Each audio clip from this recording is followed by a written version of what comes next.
Think. C. February 11, 2020 by Anna von Reitz. By now, we've all heard the appalling and official evaluations coming out of China as confirmed by Western military and special ops programs. The Nipah virus unleashed in China has laboratory mortality rate of 45 to 75%, but, for unknown reasons, is only killing about 15% of victims in real life. This is still an incredible number of lives lost, approximating the entire population of the United States being wiped out. Imagine everyone you know, together with their hopes and dreams, their skills, their love affairs, their quirks, their sense of humor, their pet peeves, think of them all dying over the period of a few months. Think of what it would be like in terms of disruption to families and work routines and even just dealing with all the dead, but still infected, bodies? No way to even give them a decent traditional burial. Yes, of course, China will be devastated, and hardly anyone will be left untouched. Their export markets will be interrupted and their factories shut down for months, at a minimum. Their export facilities and packaging systems will have to be super sanitized to ensure that the deadly virus is not being exported along with widgets, and everyone concerned will have to be satisfied that it's safe to trade with China again. But as bad as this is, it was meant to be far worse. The perpetrators bragged that they foresaw a 45 to 75% mortality rate. They meant to take out at least 1 billion people in China alone, an act of genocide on an unprecedented scale. Meanwhile, the vermin responsible will seek to benefit themselves by having the patent to the only 2 drugs known to kill the virus.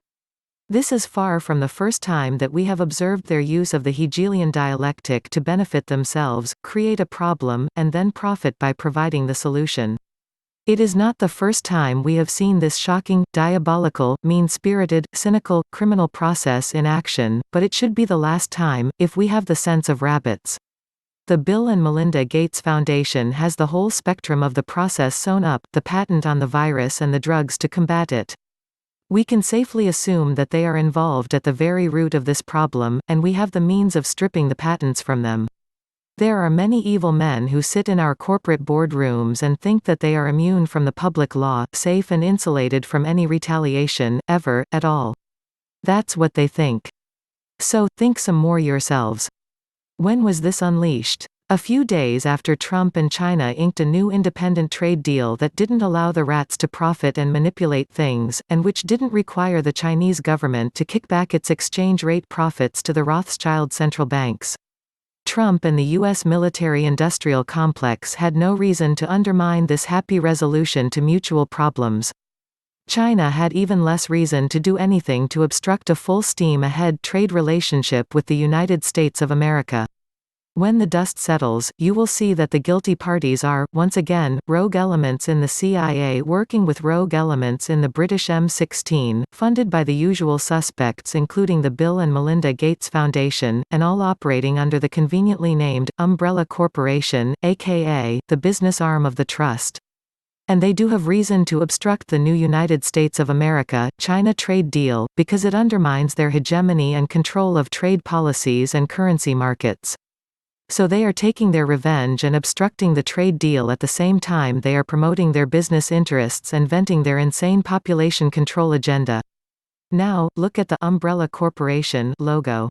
It looks like you are looking down on the top of an open red and white alternating sectioned umbrella, but what else does it look like?